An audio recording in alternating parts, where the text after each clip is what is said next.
Hour number 3 of this Monday Live right here on the early line on SportsGrid. It is our third and final hour. We get you set for Conference Championship Sunday with the NFL's Final Four now decided. The injury insight that you need from our Pro Football Doc up next. Who is going to be active? Who is going to be playing in the Conference Championship games this upcoming weekend? We'll give you the prop perspective on this Monday in an assessment of the entirety of this postseason up until this point. The conclusions that have led to Conference Championship weekend. He is Donnie right side. I am Ben Stevens. But we start this third and final hour by hearing from the public. I love the vibes. I love what the public is throwing out there. We asked, out of the NFL's Final Four, who is most likely to win Super Bowl 58? It's not the favorites, the San Francisco 49ers. In fact, they even trail the Detroit Lions. It's the Baltimore Ravens at nearly 46% of this vote.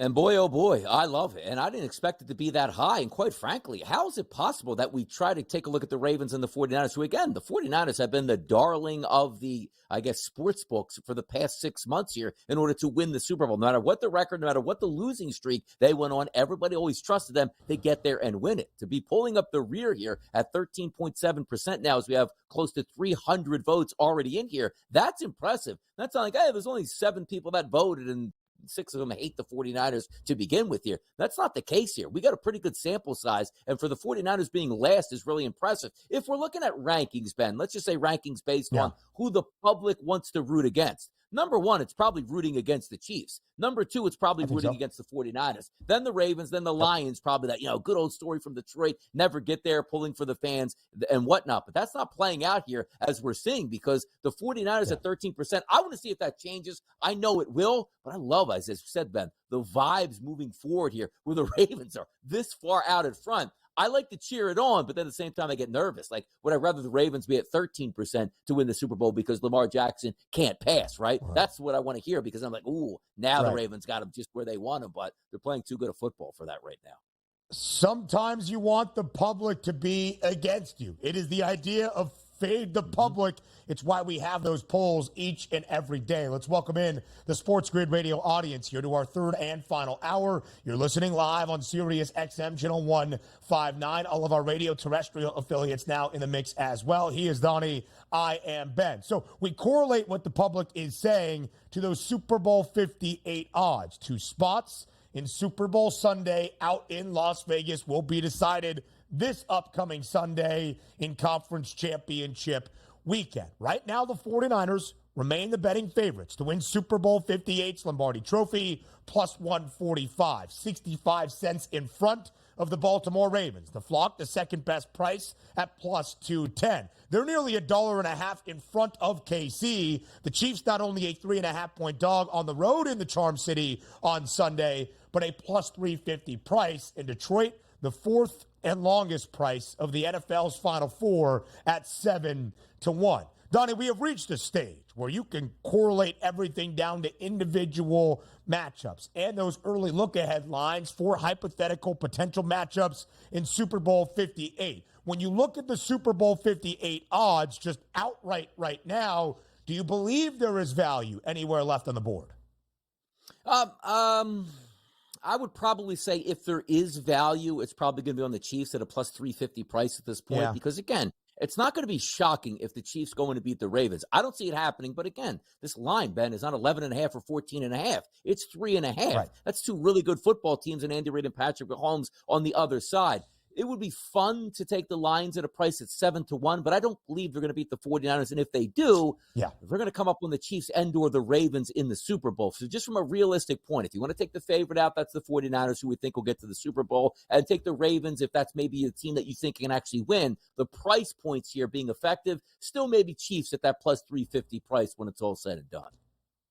Yeah, Donnie, I'm not sure the Lions present a lot of value either, even with a large 7-1 number, plus 250 on the money line for that NFC title game in Santa Clara. The Lions would be a 3-point dog against Kansas City in a potential matchup and will be the largest underdog of the potential 4 Super Bowl 58 games that we have out there, a 4.5-point spread if Detroit faced off against Baltimore. If Kansas City wins and San Francisco wins, the Chiefs would be a 3-point dog against San Francisco. So, yes, a plus 124 money line price in that projected matchup, plus 350 for Kansas City at this moment. I also have a 6-1 number on the Chiefs that I got at the end of Super Wild Card Weekend. The shortest number, Donnie, would be those two front-runner prices at the moment in a Super Bowl 58 game out in Las Vegas. The Niners would be a very slight favorite, laying 1.5 against the Ravens, minus 116 money line for San Francisco, minus 102 on the other side for the flock. For very astute handicappers like you and myself, Donnie, you with the Ravens way back in the preseason, me with the foresight on San Francisco before the divisional round at a plus 175 price. What a money line hedging opportunity that would be to get the outright winner at minus 116 or minus 102 to make some profits for Super Bowl 58. That's the goal. That's always the goal. Like if you would tell me at the beginning of the season, a $100 ticket's going to pay out $1,900, but you can sit back and watch the Super Bowl with about $1,000 in your pocket off that $100 you bet, you probably would take it every time. Yeah. Now, the astute gambler, if you have the favorite, let's just say, minus 4.5 for the Ravens against the Lions, why would you do that? But I also hedged some money on my ticket with the UConn Huskies. I believe they were favored by 7 or 8 points in the NCAA championship game, but I wanted to enjoy it stress-free and say, you know what? Job well done here. Let's put a couple G's in our pocket. But if we're lining this up, the one thing we do know, when we're out here at the SportsGrid Network in Las Vegas promoting this football game, nobody's going to sit back and be like, 7.5 points. I think they can stay inside that number. 1.5, 4.5, 3, and 3 are the differentiating numbers in this game. It is going to be an awesome Super Bowl. And by the way, the respect that the Lions are getting, if they do make the Super Bowl, that's impressive, man. I love it. We're in set for a great Super Bowl, regardless of who makes it, but let's just hope the Ravens actually get there from our side. A 4.5 point spread is the largest projected number for any of the 4 potential matchups that we would have in Las Vegas for Super Bowl 58. That is what we love. KC closed as a slight favorite against the Eagles last year in Super Bowl 57, but that spread was 1.5, 2 points in many spots. San Francisco has been booked as a favorite in every single game this year. It seems as though they would be if they reached Super Bowl 58 in Vegas. But, of course, we know the Ravens on Christmas night in the finale of that Christmas Day triple-header were a 5.5 point dog on the road in Santa Clara and absolutely shellacked San Francisco, winning outright as a 5.5 point dog. I think the public, though, gave us their assessment, and you're spot on, Donnie, in how you read it. They don't want to see the Chiefs back there. They want some fresh blood with Baltimore, and everybody loves them a little Lions at this moment. More TEL next.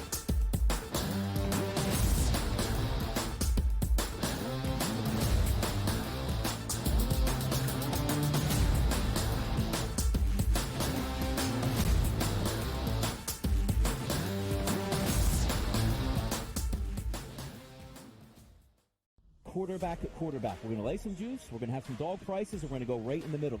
Because I don't know what they're doing. To me, they're in a complete rebuild, Kev. Go run, run, run. That's where overbackers on this 51.5 shot. So right now we saw a little bit more over money, but it's hovering right around. The winner of this game will be the division. I don't care if they win, because all we care about is the money, baby, the money. Pro Football Today. It's smarter to be on SportsGrid. Last year, the Purdue Boilermakers upset by the 16 seed Fairleigh Dickinson. Is history going to repeat itself? Purdue is capable of winning 6 games in the NCAA tournament, but the fact is, until Purdue proves that it's capable of not just advancing, but advancing far in the bracket in March, this is going to be the storyline. And I've said that to you throughout the offseason. The early line. Only on SportsGrid. I'm not going to lie. I'm a Knicks fan. I feel bad for Obi Toppin. I mean, Obi Toppin was backing up Julius Randle, and then he got his opportunity in Indiana, was playing great, didn't play Dave, brought him off the bench, and now they got Pascal Siakam, and now he's going into a free agent year. So Obi may be looking for a new home.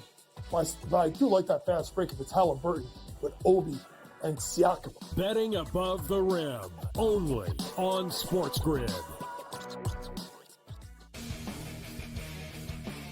they were best friends. Like like Siakam's best friend on the team was Chris Boucher. Chris Boucher's best friend on the team was Pascal Siakam. They're not American, right? So there's different cliques in the NBA, and they were very, very tight. So Chris Boucher, I got rattled like seeing Chris Boucher and thinking about the memories. But Raptors responded. Sports Rage Late Night, only on SportsGrid. One that's been to a sporting event, the atmosphere before a game, I think Game Time Decisions has that same exact atmosphere. This is our arena. This is what we do. There is going to be an energy to Game Time Decisions that you will feel night in and night out. The excitement you get when you lock your bets in, when you're figuring out what you want to do, we can zone in on the biggest games each night. I want this to be the place that people come to before the games start so they feel as ready as possible to lock in their cards. We are going to hit every single one of those markets that you need to know about. We're going to go through every single thing, and I've got a great team behind me that's going to help me get the job done. There is not going to be a better place, I promise you, than Game Time Decisions to get that new information, react to it, and be able to then bet accordingly. We will have everything at our disposal, and we will use that to our advantage. I'm Kevin Walsh. Tune into Game Time Decisions from 6 to 8 p.m. Eastern on SportsGrid.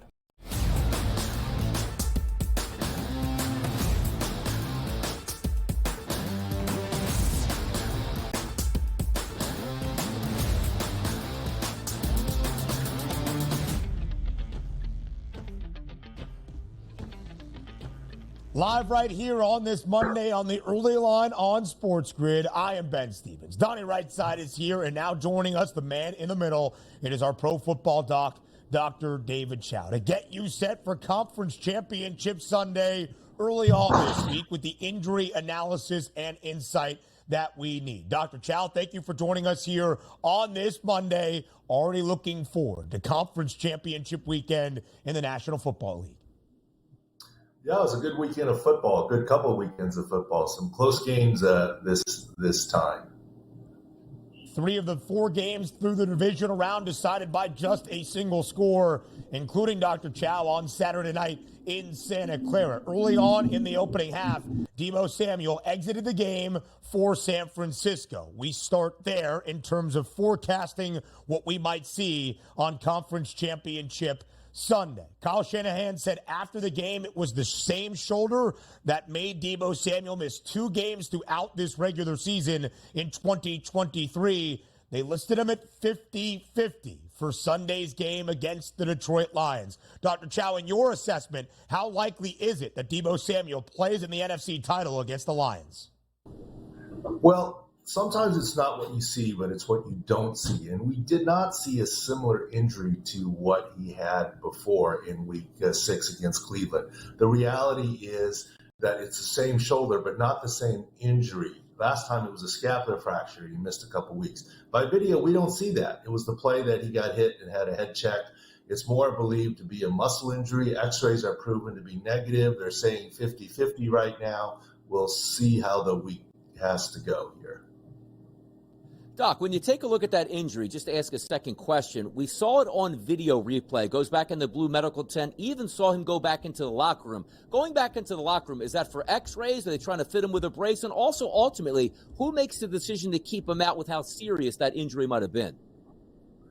Well, it's always a team decision, not just the team of the 49ers, but between medical, the player, and coaching, right? Medical has to clear him to go. The player has to feel like he can go.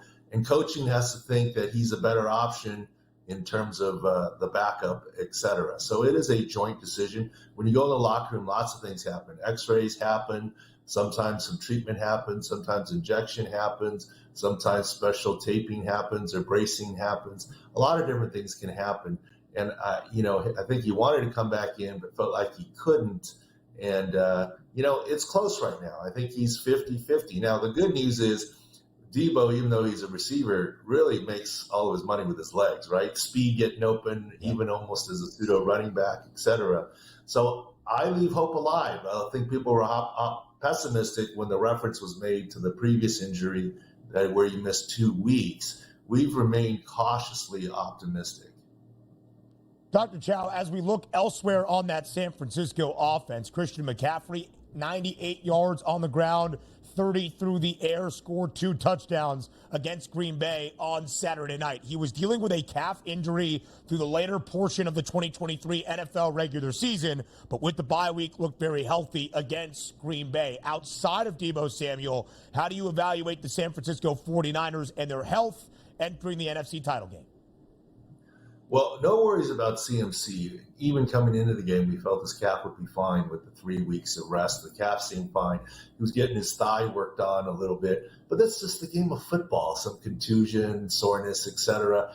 And look, if it weren't Christian McCaffrey, if it weren't all the attention on his calf, I don't know that the camera would even pan the sidelines of seeing someone work with a Theragun. That really does happen all of the time in terms of what's happening. Doc, taking a look at the team they're going to play in the Detroit Lions this week, and one of the strong points of their team is that offensive line. But we take a look at Frank Ragnow yesterday, was showed many times on TV being rolled up on in the pile, a knee injury. Is it likely he's going to play this weekend? If he does, what's he going to need to get ready for this weekend's game?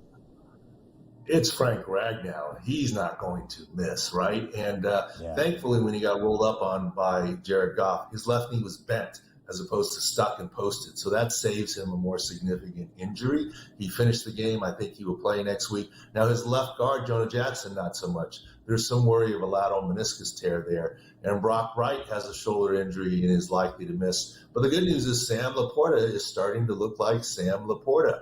Kudos to his very fast recovery. Yeah, Dr. Chao, you mentioned last week for Sam Laporta playing against the Rams with that hefty brace. He wasn't fully at 100%, only had that one catch pretty much for the touchdown. Yesterday, 9 grabs for 65 yards. How has he been able to get healthier and more effective throughout this playoff run for Detroit? Well, the main thing is he's been able to play through his bone bruise and with the big brace. The brace will help the lateral collateral sprain that we think he has. The brace is very effective for that. And he's still not dynamic, making all cuts, including off that bad left knee. But he's Sam Laporta, and he certainly can get open. If you look at his 9 targets, which is awesome, he's usually got more yards per catch, more downfield stuff. So I think he's going to be another week healthier when it comes to San Francisco. Talking about tight ends here, Doc, coming up this weekend and coming back from injuries. Mark Andrews, one of those players that we weren't sure if we would see again this season unless the Baltimore Ravens advance to at least the AFC Championship game. Here we are in the AFC Championship game. Mark Andrews, who practiced last week, give us some prognosis this week on what we can anticipate to see if maybe Mark Andrews plays this week and how well possibly he can play. I spoke on SportsGrid last week how I didn't believe at all that Mark Andrews would play in the divisional round, despite 2 straight full practices. Because the definition of full practice is not full health. The definition of full practice is the player did everything the team asked him to do. So, and he didn't play. Now, this week, all along, I thought he had a chance to return, a good chance to return to the Super Bowl. He's a little ahead of that. I think he can return Sam Laporta-esque last week or this week for this conference championship game and maybe be better than that. Remember, the fracture is healed, but there's associated soft tissue and ligament damage and swelling still in that ankle from that high ankle fracture. We have not seen Mark Andrews in over 2 months since November 16th, Thursday night football game against the Bengals when he was injured on the opening offensive possession for the Baltimore Ravens. Now to the other side of the football, Dr. Chao, for the flock, Marlon Humphrey, if he is out there on Sunday, will have a challenge to contain Patrick Mahomes in Kansas City's offense. What is the status of Marlon Humphrey for Baltimore in the AFC Championship game? Yeah, he's iffy with the calf strain, and part of the reason with that is it's the second time on the same calf, and we haven't seen him since the injury. So he's got to make some good progress. Remember, that's probably one of the worst positions to have a calf injury. You know, you have to defend, not know where you're going, and so that is a big question mark. Doc, if we take a look at your site here, Sports Injury Central, who is the healthiest team coming into this weekend's action between the 4 teams? Good question. I mean, Detroit, San Francisco, and Baltimore have had a couple of issues, but overall the healthier teams are surviving. That's why they're still there. That's why we gave a 5-star pick on the Kansas City Chiefs. The Bills were more injured. But of the remaining teams, those three all are dinged a little bit. But if you go to Sports Injury Central, you'll see the team that is most injured right now actually has become the Kansas City Chiefs. And they had been healthy in the last couple of weeks. They picked up some key injuries in that win against the Buffalo Bills. Certainly in the linebacking core for Steve Spagnuolo's defense, and even Joe Thuney along the offensive line for KC, a little bit banged up against the Buffalo Bills. And make sure you go to Sports Injury Central to check out everything on SICScore.com. Field views so you get the overall health perspective of each team still remaining in the NFL's Final Four, and those 6 scores pretty much listed out of 100% how healthy individuals are entering Conference Championship weekend. Dr. David Chao, we appreciate the time as always on this Monday on the Early Line. Thank you. Thank you for being here. The prop perspective now on this Monday, an early look at Conference Championship Sunday and some games on the hardwood. Up next, live right here on the Early Line.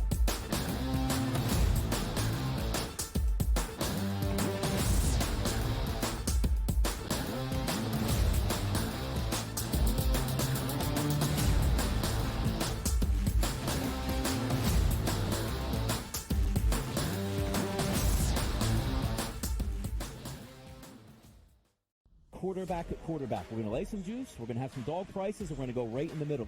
Because I don't know what they're doing. To me, they're in a complete rebuild, Kev. Go run, run, run. That's where overbackers on this 51.5 shot. Right now, we saw a little bit more over money, but it's hovering right around. The winner of this game will be the division. I don't care if they win because all we care about is the money, baby, the money. Pro Football Today. It's smarter to be on SportsGrid.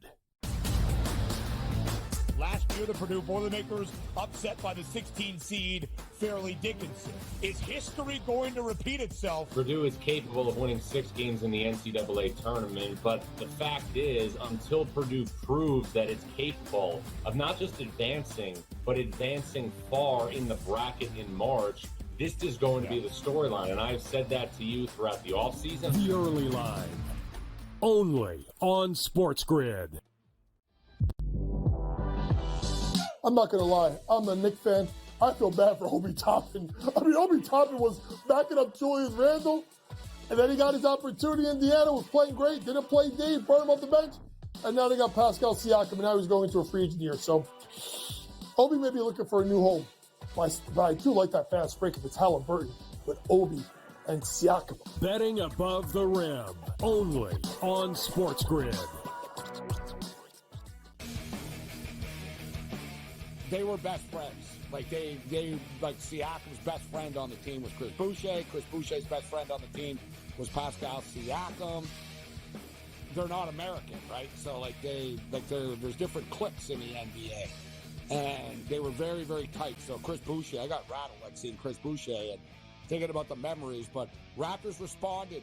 Sports Rage Late Night, only on SportsGrid. One that's been to a sporting event. The atmosphere before a game, I think Game Time Decisions has that same exact atmosphere. This is our arena. This is what we do. There is going to be an energy to Game Time Decisions that you will feel night in and night out. The excitement you get when you lock your bets in, when you're figuring out what you want to do, we can zone in on the biggest games each night. I want this to be the place that people come to before the games start so they feel as ready as possible to lock in their cards. We are going to hit every single one of those markets that you need to know about. We're going to go through every single thing, and I've got a great team behind me that's going to help me get the job done. There is not going to be a better place, I promise you, than Game Time Decisions to get that new information, react to it, and be able to then bet accordingly. We will have everything at our disposal, and we will use that to our advantage. I'm Kevin Walsh. Tune into Game Time Decisions from 6 to 8 p.m. Eastern on SportsGrid.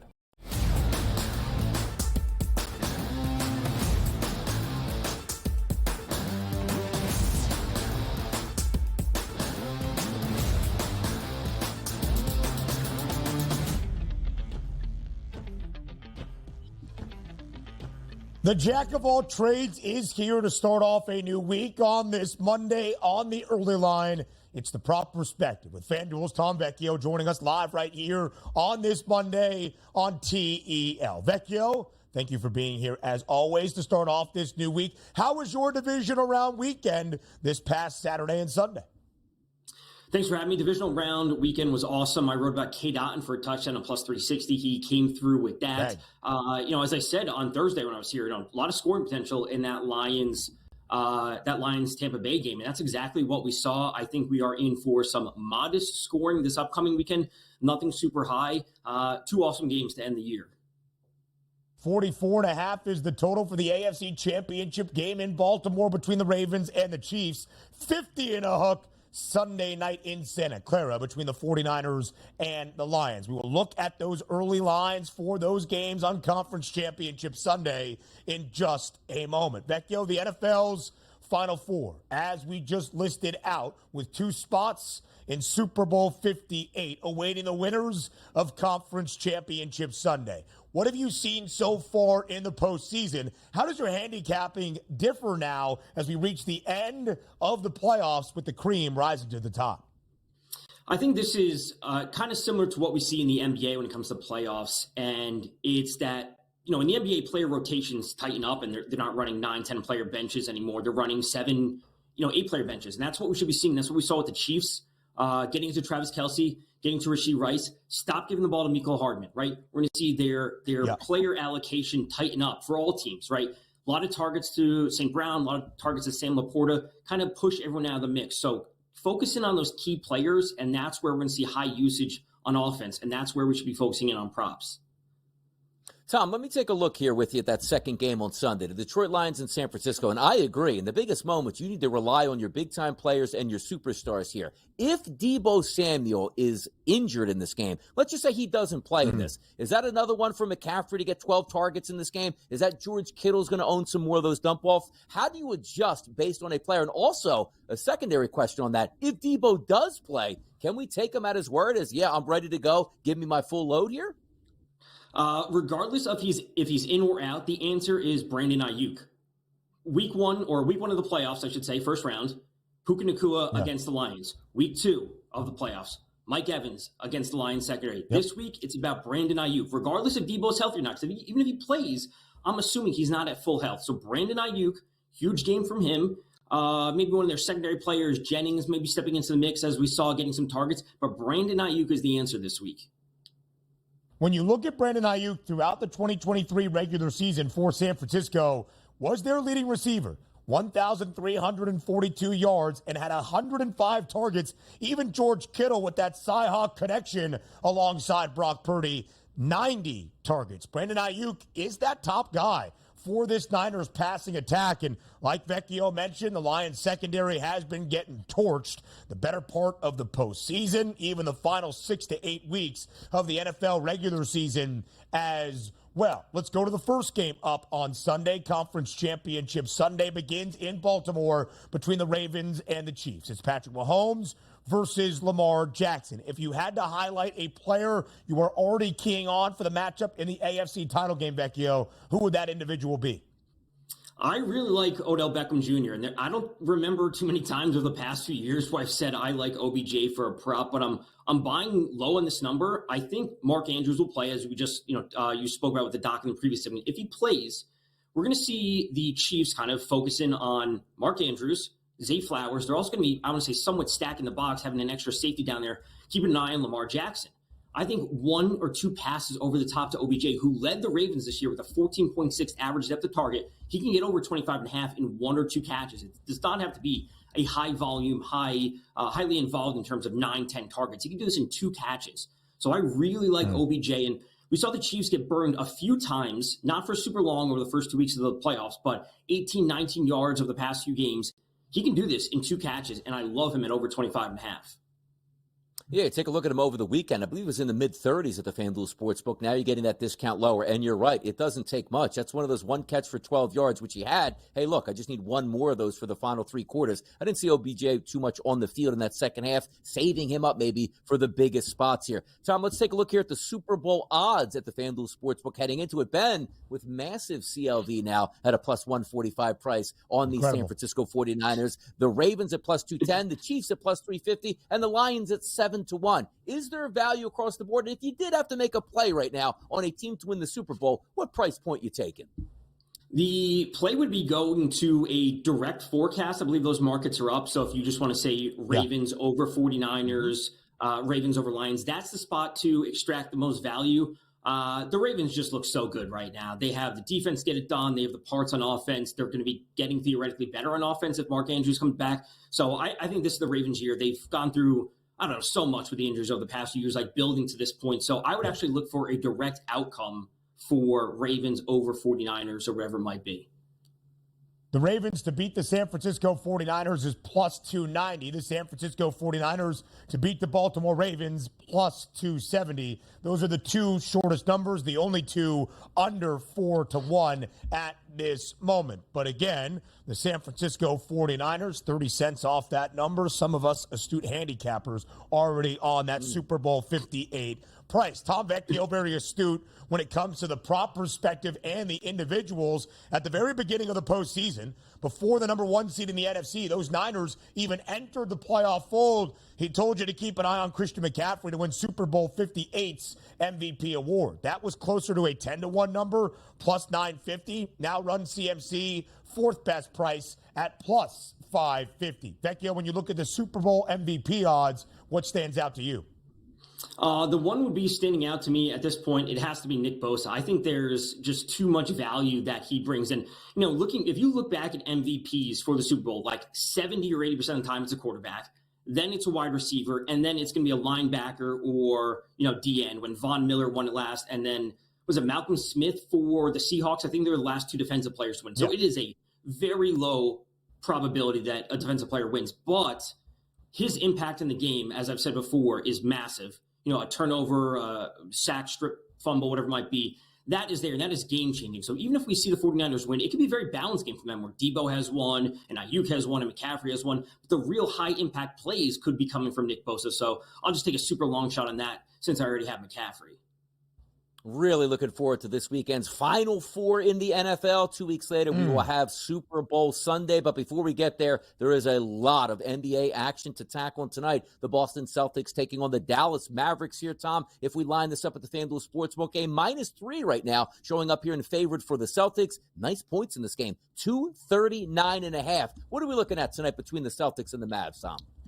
So for this game, there are no Boston props posted outside of Porzingis, and he's going up against his former team. So if you want to roll with the revenge narrative, that's fine. But I love Jason Tatum tonight, and I'm waiting for his points props to be posted, his three-point props, and his PRA props. Last night against the Rockets, he shot 4 of 17. He was 1 of 6 from downtown. Shooting 23% is not Jason Tatum, and also 17 field goals is simply not enough for him. So him having a bounce-back game, 22 field goal attempts, doing his thing, pushing to 30-plus points, knocking down some shots from deep. That is the spot I'm looking, you know, especially when we're looking at a massive over-under around 240. So Tatum in a bounce-back spot, clear spot to go tonight. The Celtics did bounce back last night in Houston. They stay in the Lone Star State, the second leg of a road back-to-back. The Mavericks, as an underdog, started off as one of the worst in the NBA, just 2-8 against the spread. They have covered in 6 of their last 7 as a dog, getting 3 points at home. Elsewhere, as we go around the NBA slate tonight, 8 games in total. The Detroit Pistons are always booked as an underdog, and often it's double digits. The Milwaukee Bucks booked as a 12-point road favorite in the Motor City. It's okay, Detroit. The Lions are in an NFC championship game. The over-under 247. Vecchio, what's the approach for tonight in Detroit?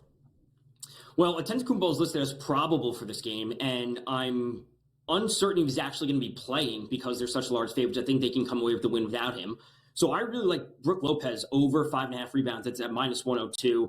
He's over this mark in 3 out of his last 5. This is obviously a super easy matchup for him. And even if Antetokounmpo plays, theoretically, he may not have to play in the fourth quarter at all just because the spread indicates that they're going to be up. Why push him out there in a game in the middle of January and just let Brook Lopez pile up the rebounds. So kind of playing like with a few news notes here and matchup notes and just some intuition that Antetokounmpo doesn't need to play 38 minutes tonight. Tom, NBA action, NHL action, this weekend's NFL action. What are some top props we could take a look at from you? Well, for tonight on the ice, I'm going to Carter Verhaeghe for the Florida Panthers. Panthers, they won like 9 games in a row. Most of it was on the road. Now they're on a 4-game losing streak. This is just a clear bounce back spot for them. I think they're the better team compared to the Predators tonight. So I like Carter Verhaeghe at plus 135. His teammate Sam Reinhart had goals in 8 straight games. He missed the goal in their previous game, but he's at plus 125. So either of those, I'll go with the longer odds at Carter Verhaeghe.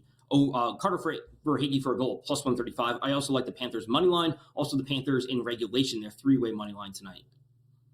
Let's see if Donnie was paying attention and play our favorite game on the ice. Who does Carter Verhaeghe play for, DRS? Carter Verhaeghe. I don't know. Who does he play for? Who he play for? Brother, you're kidding, right?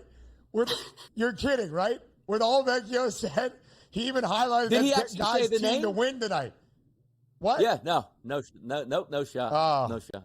Let's flash that graphic so we can show the logo and see if Donnie can figure it out that way. Here we go. Drum roll, please. Who is it, DRS? Panthers. There you go.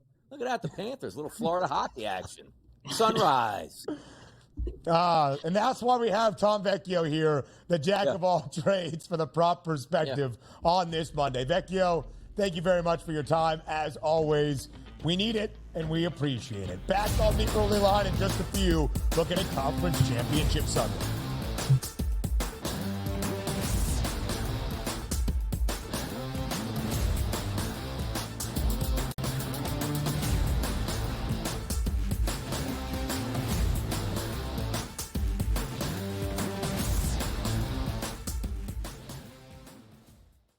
Quarterback at quarterback. We're going to lay some juice. We're going to have some dog prices. And we're going to go right in the middle.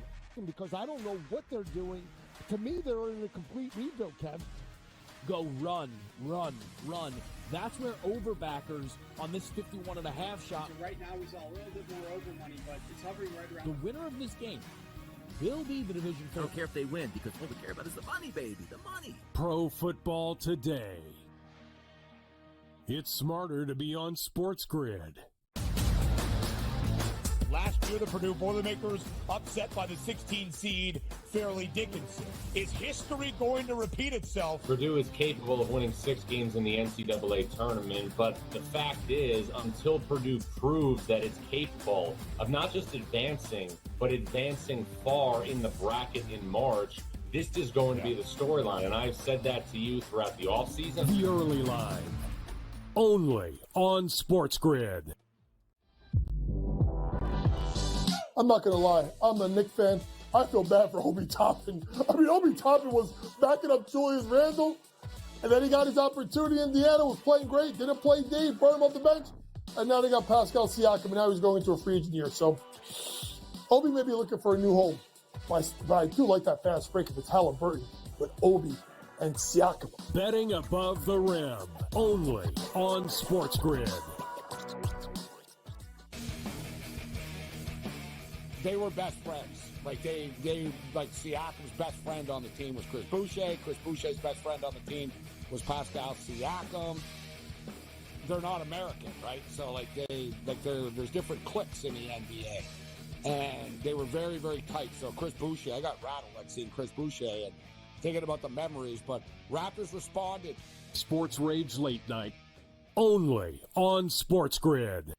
One that's been to a sporting event. The atmosphere before a game, I think Game Time Decisions has that same exact atmosphere. This is our arena.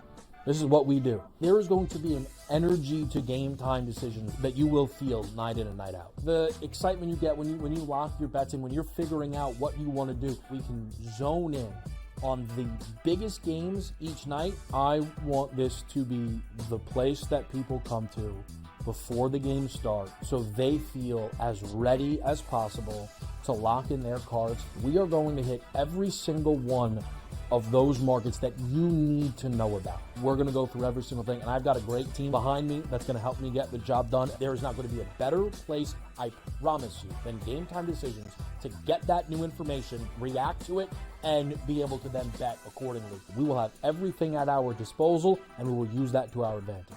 I'm Kevin Walsh. Tune into Game Time Decisions from 6 to 8 p.m. Eastern on SportsGrid.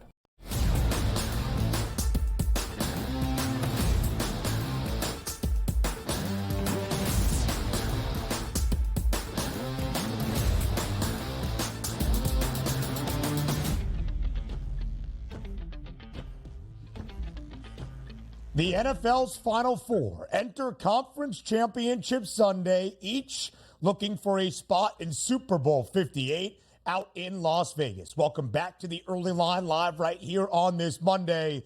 If we're talking Super Bowl appearances, we need somebody with Super Bowl experience. How about a two-time Super Bowl champion and a former Super Bowl MVP? That would be Phil Simms, joining us here on this Monday on behalf of the FanDuel Sportsbook right here on SportsGrid. Phil, we appreciate the time. Thanks for being here to kick off this new week.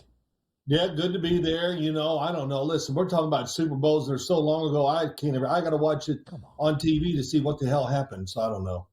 A lot of time passed. Phil, Donnie still highlights his college wide receiver stats. We can highlight you being a Super Bowl MVP. Allow us to do that. Oh, hey, when I was in, Pee Wee football, I threw 7 touchdowns and only 1 interception. Because, you can't throw interceptions. Phil, I still look at my high school stats, and I was a backup quarterback who played in 6 games. Still the glory days. They run through and through. Thank you very much. Well, hold on. By the way, please. Go ahead. No, I was going to say, Phil, you tell me yesterday, you watched the Buffalo Bills game with a wide right deciding a game, and you didn't look for the Gatorade bucket to dump on Parcells' head. I mean, come on now. You had to feel that yesterday. Well, that's a ring. You got a ring out of that one. I felt bad for the kicker coming out. I did. I said, this is absolutely a no-win situation. And I don't know. You're on the field. You can feel the wind.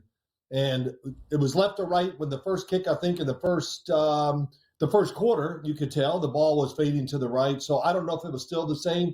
If it was just a missed kick by the field goal kicker for sure.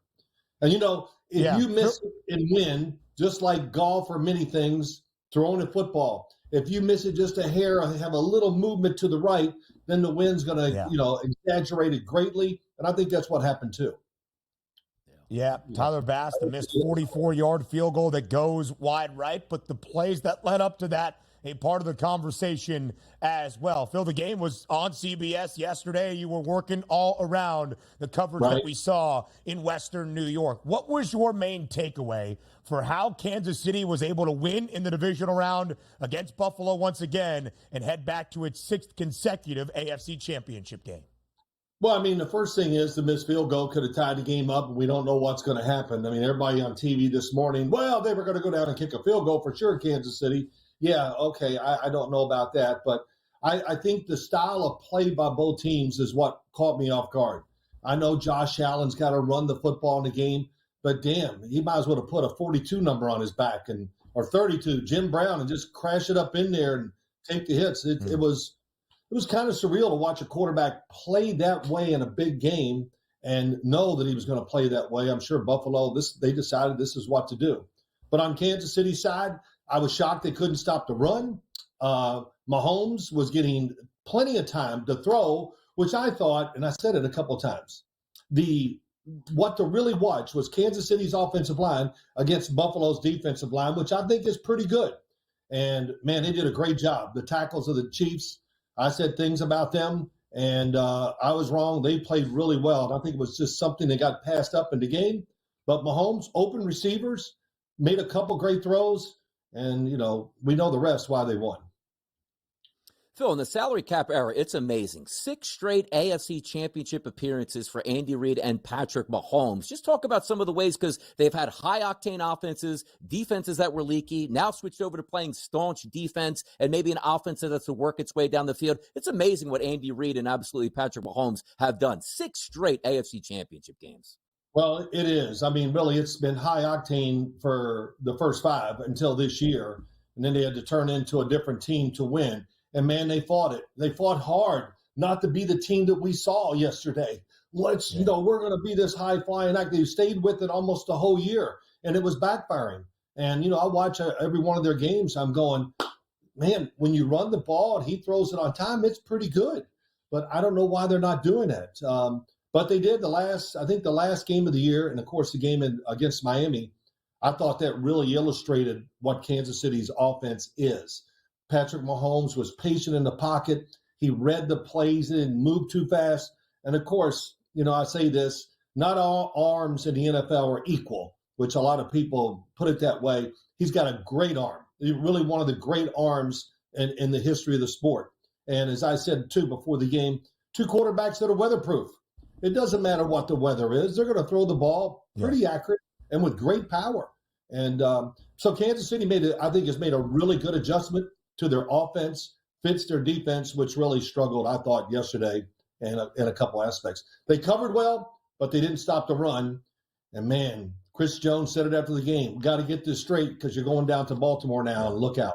So a Ravens team that ran for 229 yards in the first game of the divisional round on Saturday, a shellacking of the Texans 34-10. Baltimore covers as a 9.5-point favorite. There's a lot of things, Phil, of course, that have made the Flock the number 1 overall seed in the AFC this postseason. What's your favorite thing about what Baltimore does? Oh, their favorite thing. Well, they do it all. On defense, man, they're well coached. We've heard that 1,000 times with Mike McDonald, but it's true. And they've learned to get everybody involved. I mean, I think now I don't know how many guys, 14 different defensive players have got sacks on the quarterback. But they're old school NFL. They're big. And, as Bill Parcells would say always, hey, Sims, fast teams slow down. Big teams don't get smaller. And that's the Baltimore Ravens. They're big on defense. Their offensive line is big. They're a power football team. And then now they have the speed all around it.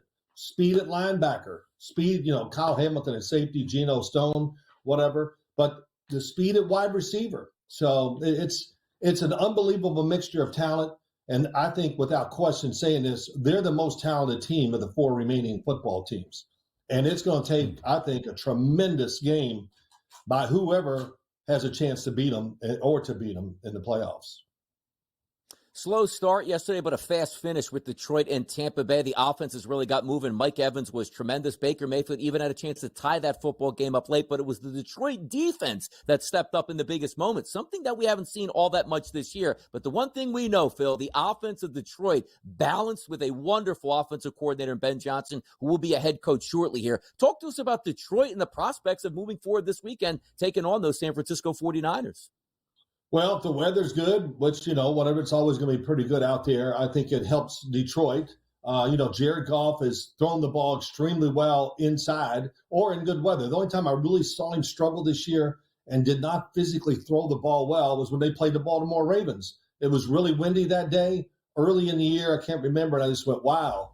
That happens sometimes to a dome quarterback. But, what was the question? I started talking and forgot what you asked me.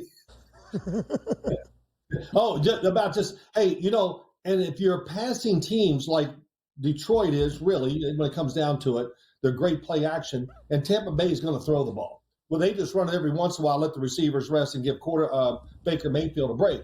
But the more you throw it, what happens? You get the defense guessing more, but you tire out the defensive rush, so you get a little more time to throw once you put up certain numbers. And that's kind of what it looked like just watching off to the side yesterday on the TV as we were trying to rehearse, really what went on in the game. Both quarterbacks were letting it go.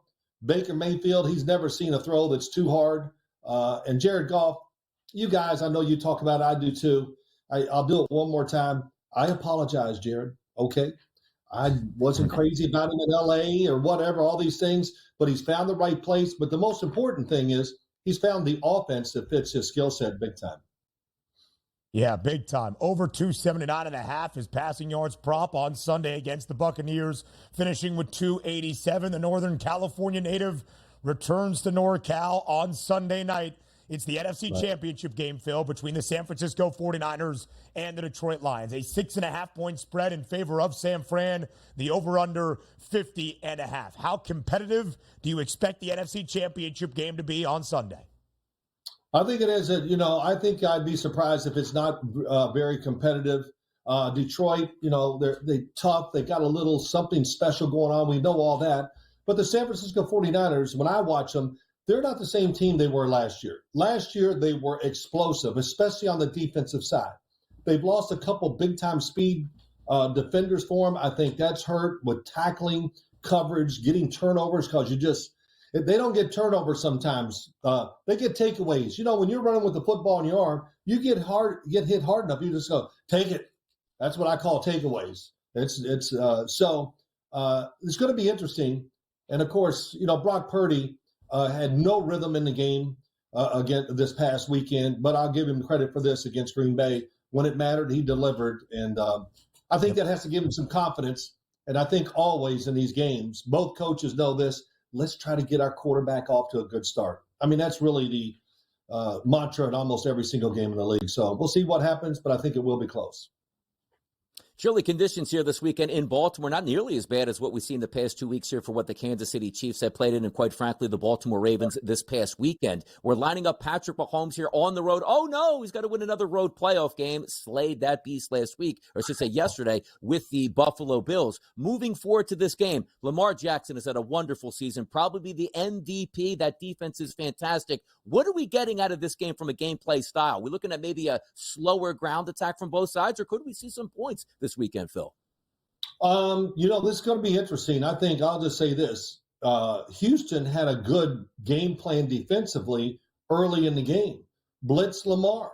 If you're going to rush four guys, unless you're going to get there and all that, but he's going to move around the pocket and take all day, which every time Houston only sent four guys, he had forever to throw, and he's trying to decide whether to run or just give all the receivers another chance to run a second route instead of the first one.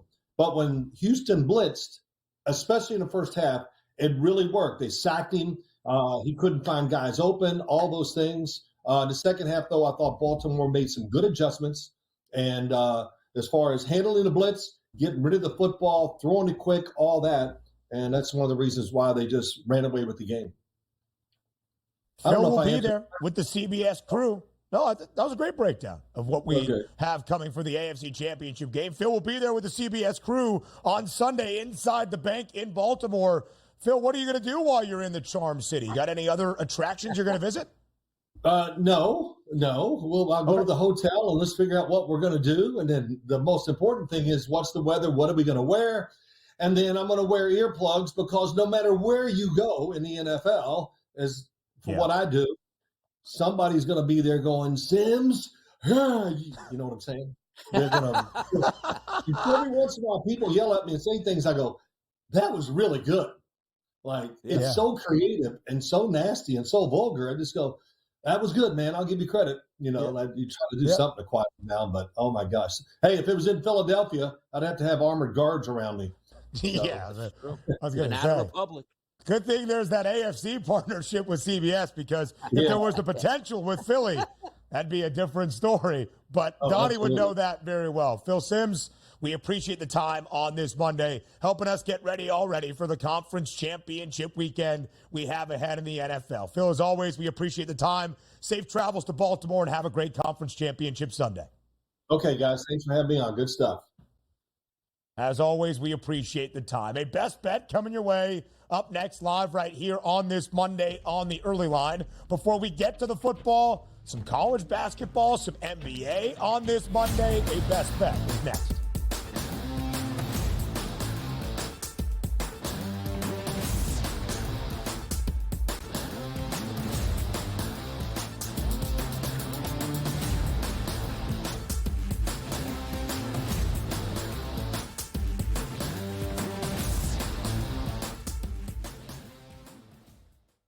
Quarterback at quarterback. We're going to lay some juice. We're going to have some dog prices. And we're going to go right in the middle.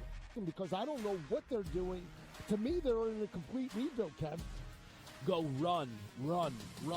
That's where overbackers on this 51.5 shot. So right now we saw a little bit more over money, but it's hovering right around. The winner of this game will be the division I don't care if they win, because all we care about is the money, baby, the money. Pro football today.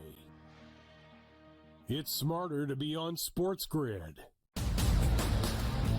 Last year, the Purdue Boilermakers upset by the 16 seed Fairleigh Dickinson. Is history going to repeat itself? Purdue is capable of winning 6 games in the NCAA tournament, but the fact is, until Purdue proves that it's capable of not just advancing, but advancing far in the bracket in March, this is going to be the storyline. And I've said that to you throughout the offseason. The early line.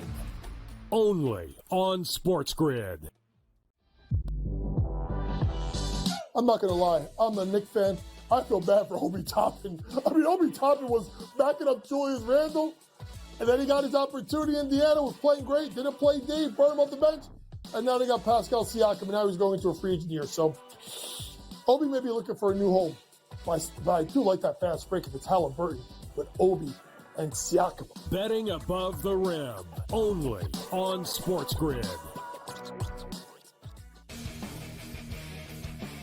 They were best friends. Like Siakam's best friend on the team was Chris Boucher. Chris Boucher's best friend on the team was Pascal Siakam. They're not American, right? So there's different cliques in the NBA, and they were very, very tight. So Chris Boucher, I got rattled like seeing Chris Boucher and thinking about the memories. But Raptors responded. Sports Rage Late Night. Only on SportsGrid. One that's been to a sporting event.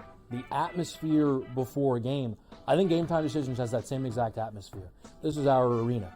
This is what we do. There is going to be an energy to Game Time Decisions that you will feel night in and night out. The excitement you get when you lock your bets in, when you're figuring out what you want to do, we can zone in on the biggest games each night. I want this to be the place that people come to before the games start so they feel as ready as possible to lock in their cards. We are going to hit every single one of those markets that you need to know about. We're going to go through every single thing, and I've got a great team behind me that's going to help me get the job done. There is not going to be a better place, I promise you, than Game Time Decisions to get that new information, react to it, and be able to then bet accordingly. We will have everything at our disposal, and we will use that to our advantage.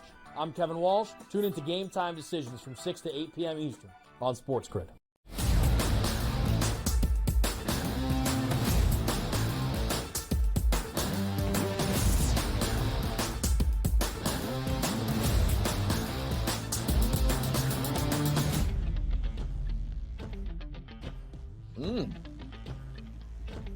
Closing out our 3 hours together live right here on this Monday on the early line on SportsGrid and all across the SportsGrid network. He is Donnie Rightside.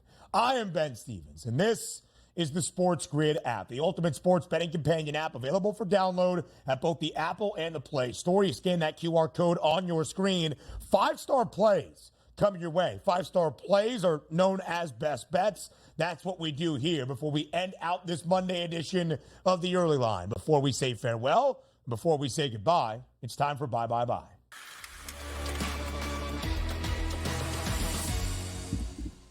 What is Donnie Rightside getting into on this Monday evening?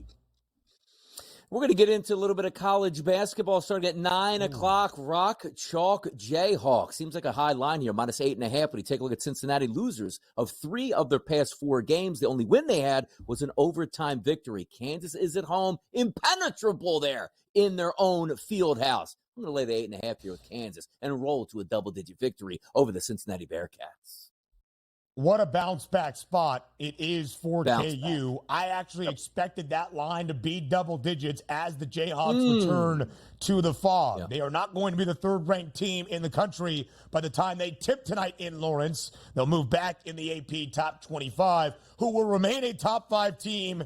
That's North Carolina. UNC a perfect 7-0 in ACC play at home tonight inside the Dean Dome in Chapel Hill, against a really good Wake Forest team that is a top 30 offense nationally this year. An 8.5-point number in favor of the Heels as well. We stay away from that, and we root for points. 155.5, we take the over. The Demon Deacs have gone over in 8 of their last 9. North Carolina, a team that has some tempo, is slowed down ever so slightly, under in 4 of their last 5. I think that pace is ratcheted up tonight. I think we could see 80 on both sides, over 155 and a hook. He's Donnie right side. I am Ben Stevens. We will see you tomorrow on a Tuesday here on the early line, starting live at 8 a.m. Eastern time on SportsGrid. We'll talk to you tomorrow.